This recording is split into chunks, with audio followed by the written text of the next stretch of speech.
This podcast was produced by OAR FM Dunedin with support from New Zealand On Air.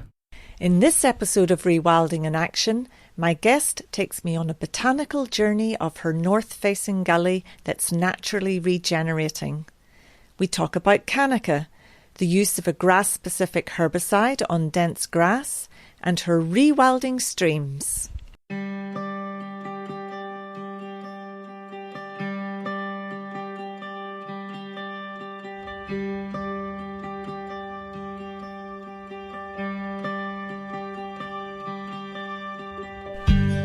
Kia ora, welcome to Rewilding in Action with me, your host, Maureen Howard. In this episode, I visit with botanist, Associate Professor Janice Lord on her coastal property in Kuri Bush between Brighton and Tyree-mouth on the south side of Dunedin City. Janice and her partner purchased their 20-hectare property in 2015, and on the farm they've fenced off a 7-hectare gully and stream and put it into a QE2 covenant. The steep upper part of the covenanted gully includes pre-European sized Matai, Mero, Totara and silver ferns, while the lower part of the gully was logged post-European arrival, and until Janice purchased it, it had stock periodically grazing there. And it comprises naturally regenerating Kanika that's less than 100 years old, as well as Totara and other regenerating natives, and some pretty tall exotic hawthorn trees and grasses around the margins. In the lower reaches of the gully where it's regenerating, I join Janice as we pass some hawthorn trees that have fallen over since they were drilled and filled with herbicide close to a year ago. Well, this is the first time I've come down here since the October storm with all the rain and everything. And I was expecting these trees to fall over, so I'm not surprised. But what I'm really pleased to see is underneath there's already, 2 metre high mahui? Yes. That's going to come away just so rapidly now. So all we need to do here would be just to get some of this debris off the track and leave it. I'd just leave it. I'm not going to pull these dead trees out or clear them or anything. So really you're just doing it so that we've got a bit of a walkway? Yes, yeah, and for safety. We don't want dead trees falling on people. But the regeneration underneath is just going to fill this area up very, very easily in a year or two. Yes, it is really impressive. And you find mahui, would you call it a pioneer species? Well, mahui is interesting because I originally thought it would be a pioneer. So I actually bought plants from a nursery and planted them round to the place, and they hated it. You know, it was too cold, it was too dry. Most of them died, even with guards on. There was something about them being out in the open that they just didn't like. But under here, where they had some light shade, as they were coming away, they had just romped away. And I've seen kereru balancing on 1 metre high mahui saplings, trying to eat the leaves. And unless you see this sort of process, you don't realise how important that kind of food is. You know, when we first bought this place, stock had been in this lower part of the covenant. There was very little understory. So we put the fences in with QE2 help, got the stock out, obviously. Well, we don't have any stock, and the regeneration has been extraordinary. And then seeing how that builds up the kereru populations, who of course are now spreading seeds around, it all starts to make sense. And I think it happens when you maybe pause a little bit and wait and see what happens. Yes. Or get distracted by other things. Or not try to tidy. Don't tidy things up. This is a case where being a little bit lazy is actually a good thing. Absolutely, because when we clear and plant, then we have to come back and look after it, don't we? Yes. And if you can just help nature do her thing, then it's so much easier and less to do, really. Okay, so we're going to carry on down to the stream, is that right? Yes, now? And we'll go along the stream. Yeah, that sounds great.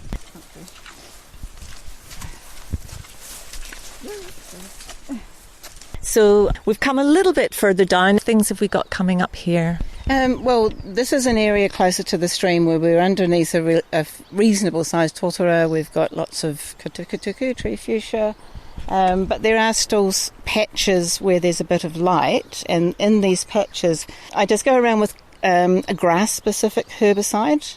The brand name is Gallant, and I think it's haloxyfop is the actual chemical.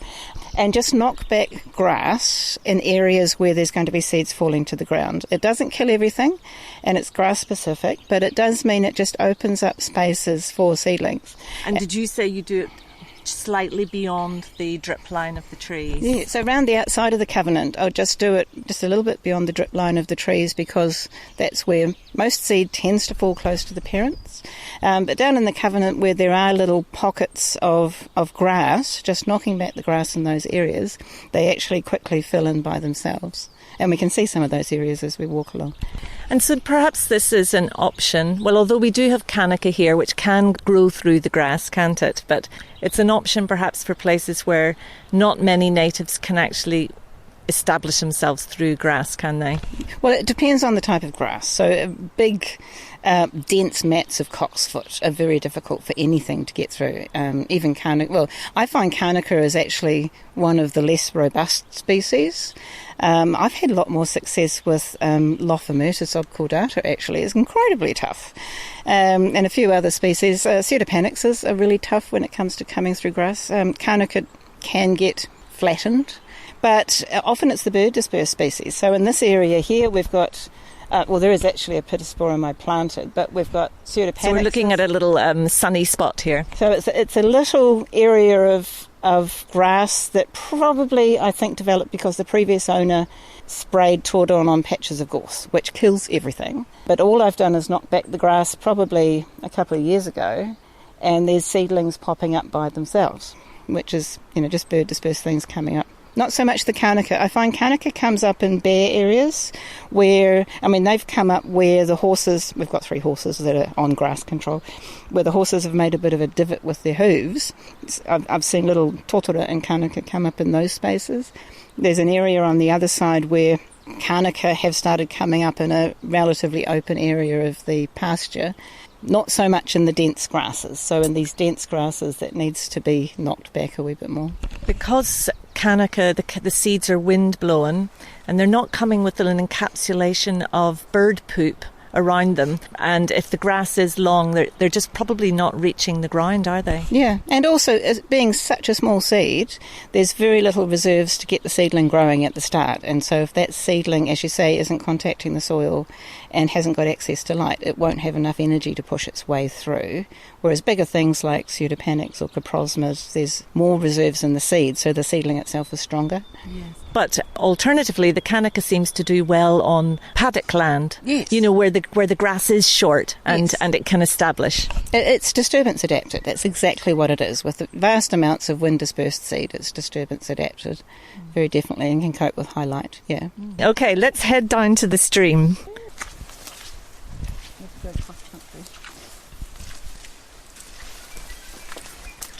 So this is an old fence line. So that's on that side is where there hadn't been stock for about 30 years. This side, this was stock accessible when we bought the property. But even so, you can see there's young seedlings coming up in areas. And there's some big totori here, or fairly tall anyway. Yep. Very old Griselinia there. Massive matai through there. Do you want to hop across and have a look? Yeah. And we've had a kereroo just fly through. This is. So tell me about this little site. What are you seeing here? Oh, this is one of the. I've got 2 native orchid species in the forest. This is Kuri Bush, the Otago version of Acicularis or something. Apparently, there's a lot of variation, and this is the Otago version. So these little leaves that we're looking at here. Yes. And you'll expect them to flower later. Normally December. Yep.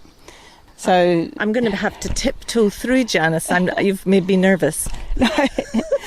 In some of these moist areas, we've got peripatus, so don't stand on any rotten wood. That's the main thing. That's exciting. It must have been such an amazing feeling to come here and to discover things perhaps on a weekly basis. Did you? Oh, well, there are still parts of the Covenant I haven't been to because, the undergrowth in some places has come away so thickly that I can't get through it. And it's wild, I don't see that I should be cutting things down to make it accessible for me. It's nice to know, it's out there doing its thing, and it's still nice to discover what's in here. I am a botanist, so I want to make lists of stuff. And we've had the Entomological Society up here, so they've excitedly made lists of stuff too.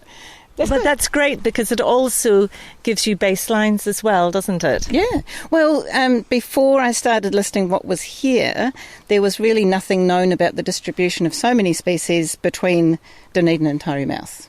You know, Taurumouth Scenic Reserve, there's good documentation of what's in here, but all of this was a blank canvas with really very little idea of what was here. And it's been really interesting and informative, and so many uncommon species have turned up and things that you wouldn't expect. Around Dunedin, we're so used to damp gullies with tree ferns and fuchsia. But as this place made me realise, those are common because those are the bits that couldn't be farmed. Here we've got a north-facing slope, and on the north-facing slope there's Lophomertus, there's all sorts of other really interesting, ribbonwood, and can I use botanical names? You can. Keep it common names. Or a whole pile of interesting trees that you don't normally associate with Dunedin bush because they're on a north-facing slope that would normally have been cleared, burnt, logged, whatever, and not exist. There are narrow-leafed Holheria that would easily be over 100 years old. They're starting to get to the end of their life, and unfortunately they're hosting a rare mistletoe, Tupaia, New Zealand's white mistletoe. So I've been trying to go around spreading the mistletoe around on other hosts so I don't lose the population. Wow, how do you do that? You just do what birds do. You get the seeds and you stick it on a host. Right. Just stick it on. They've got sort of chewing gum-like flesh on the fruit. Okay, so where are we going to head now? Well, do you want to head down the stream? Yep. If we come, don't mind the orchid, be fine. So this track we're coming on to go around the trees that have fallen over the stream, I cut a bit less than 8 years ago, but I haven't been using it recently because it's just become so full of seedlings, which is really cool. And it's the plight of the botanist that you don't like to stand on anything, do you? And there are parts in the Upper Covenant where I just don't walk through anymore because you're wading through, thigh-high lancewoods and all sorts of things, and you don't want to stand on them. No. It's beautiful. Well, we'll tiptoe carefully. Yeah.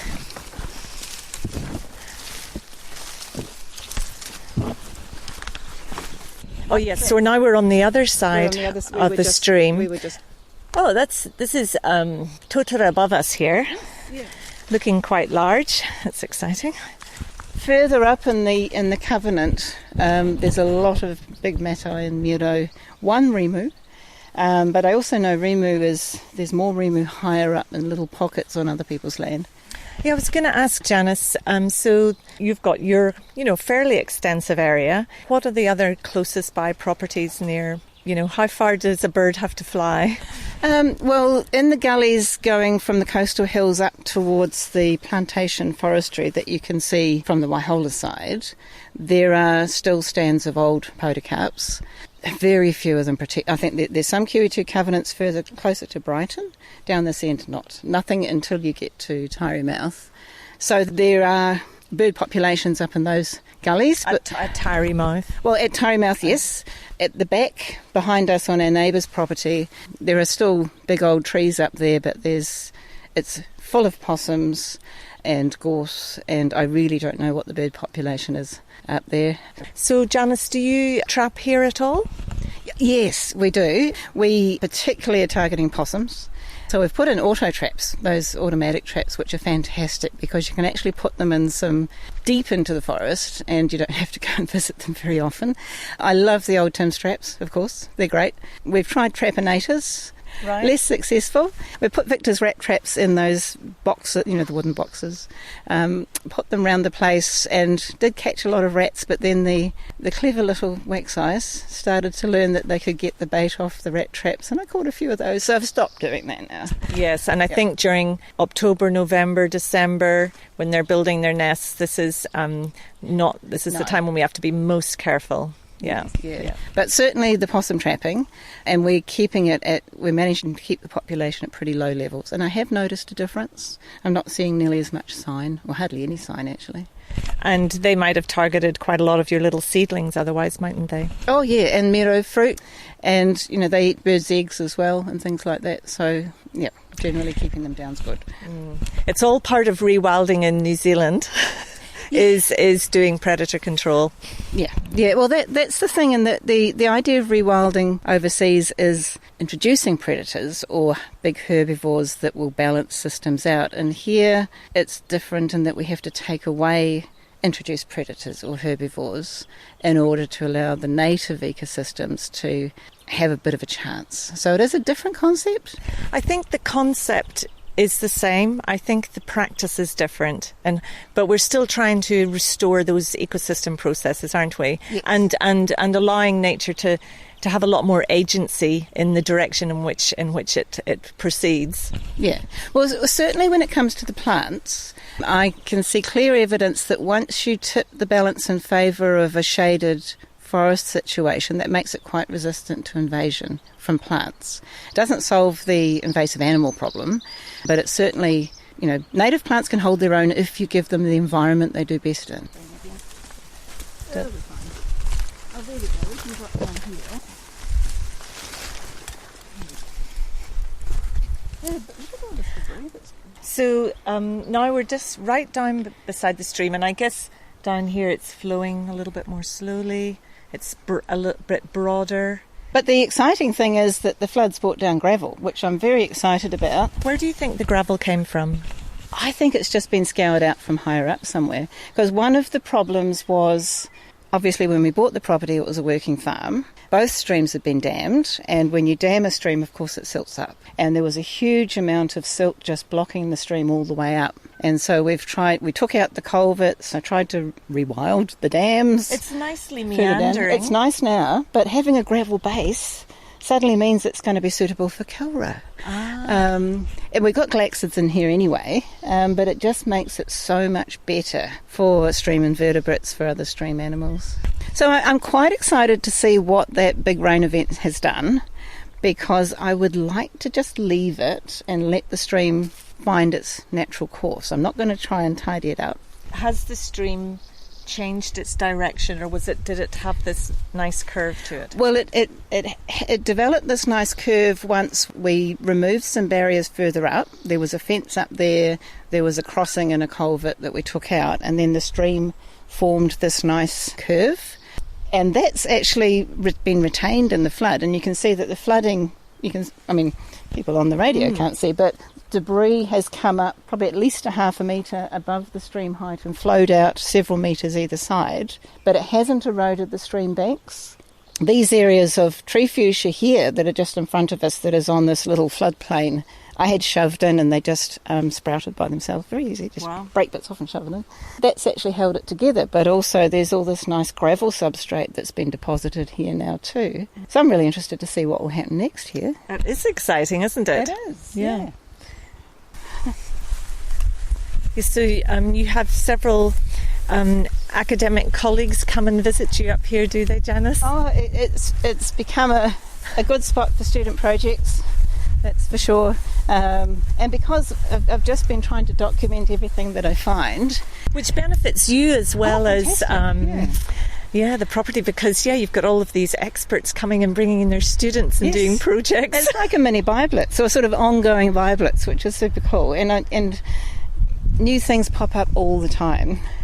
One of my favourites was I was just diddling around the edge of the bush, as one does. This is your spot spraying. Well, just throwing a bit of galant around just to release spray around where seedlings might be, and I found a seedling of Valeria fragrantissima. I do not know of any adults of that species. It's a threatened species. Beautiful tree daisy. The flowers smell like peaches. Gorgeous thing. And I don't know, I have never seen an adult in here. I can only imagine that the seed has blown from somewhere, maybe my neighbour's property or higher up, I have no idea, and found a little spot that it liked. And so now I got super excited and got a whole pile more plants from the nursery, so it's got some friends. But I never, if that hadn't happened, I would never have thought to have introduced that species here. Right, yes. I wouldn't have known that it was a suitable place. And I think that it's quite interesting in your case where you're kind of participating with nature in the creation of this area and its restoration. Trying to be a little bit helpful here and there, that's all. Letting nature to do the rest of it. But slowing down and really appreciating and looking and seeing what can stay. And well, understanding why things are the way they are and what is holding them back. What are the key things we could tweak with minimal intervention that will get things along a healthy path. That is rewilding, Janice. So tell me, if someone also had got a little property like this, or it's quite a sizable property, and they were thinking of going down the rewilding route, what kind of advice would you give them? Well, I mean, one of the very first things is taking stock off. We know that stock in the understory. This is why it's very different to situations in Europe where getting stock into the forest opens it up. Here, getting stock out of the forest gives the seedlings a chance to come away. And possum control, but then understanding what have you got and what's limiting them, I suppose. Yeah, that's right. And so, because it may be rabbits, but I guess if the stock go, the grass will grow and it won't become so favourable to the rabbits anymore. But then if the grass grows, perhaps it's not as favourable to the seedlings. And if you don't have a seed source, if you don't have birds bringing seeds in of the deeper forest species, maybe those are the ones that you need to introduce. It's quite interesting because I just wonder, sometimes seed can travel a lot further than we realise, and birds can travel a lot further than we realise, and particularly down here in Dunedin, I feel that we're very fortunate. We do have a very healthy bird population.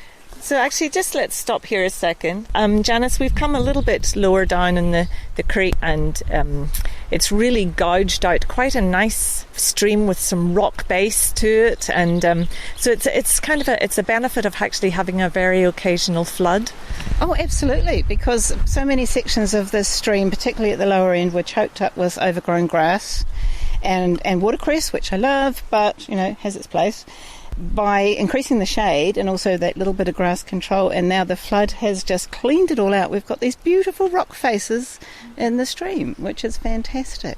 Here and also further down, you can see there's a layer of much darker soil that was forest soil. So what you're actually looking at is once you start tipping the system from a grassland to a forest, and that agricultural soil washes off, you're actually getting down to what would have been the original soils, the forest soil and the rocks that were in the stream. So clearing out all of that accumulated agricultural sediment really changes the character of the stream. It's quite exciting.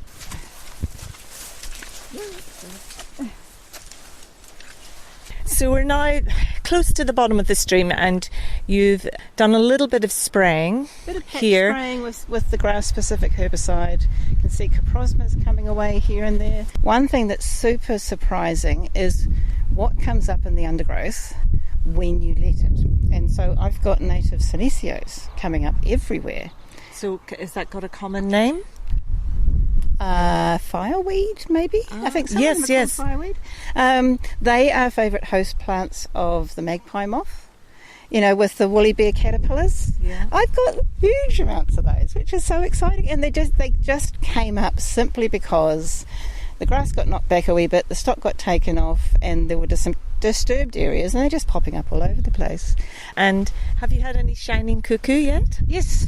Because they love to eat those little caterpillars. Yes, we have shining cuckoo every year. In fact, that was one of the first things when I first moved here, and I was rummaging through the forest, figuring out what was here, and heard one of those and thought, we're in the right place. That was a sign. That was a sign, yeah. Yeah, it is a journey, and I'm being taught by nature, and that's so exciting.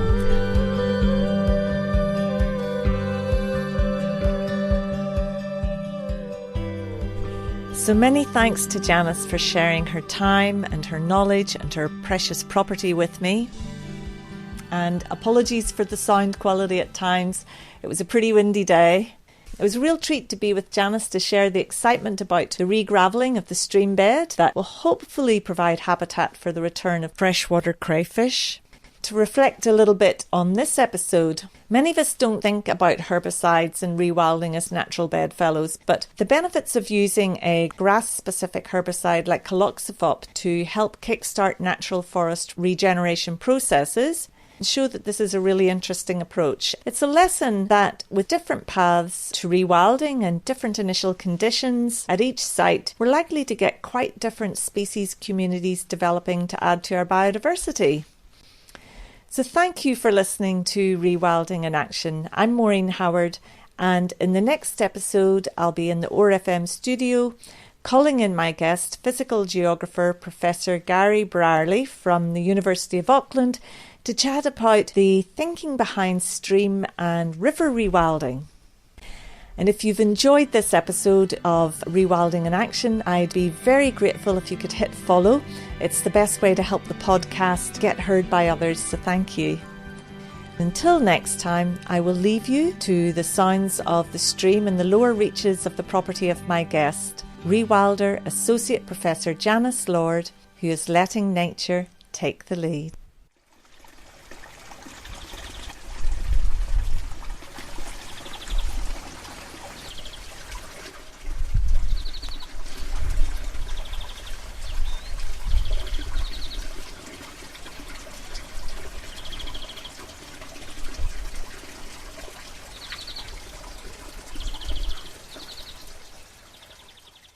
This podcast was produced by OAR FM Dunedin with support from New Zealand On the Air.